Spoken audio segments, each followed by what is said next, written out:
আজকে রান্না বান্নার আয়োজন এই তো এই মাছ ভাজা করব, শুকনো ভাজা, তারপর শুটকি, গন্ডা শুটকি, উস্তা ভাজি, পাঁচমিশালি তরকারি কাটা হয়েছে, এই শুটকি দিয়ে রান্না করব।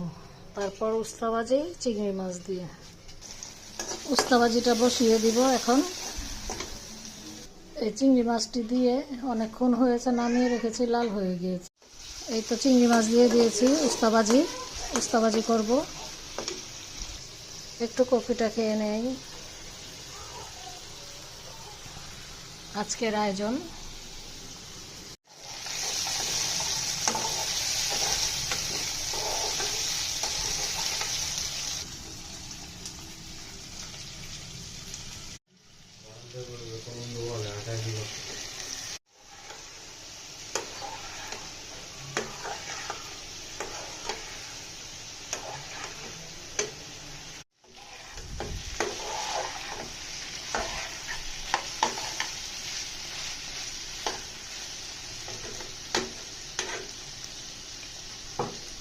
শুটকি মাছের তরকারি।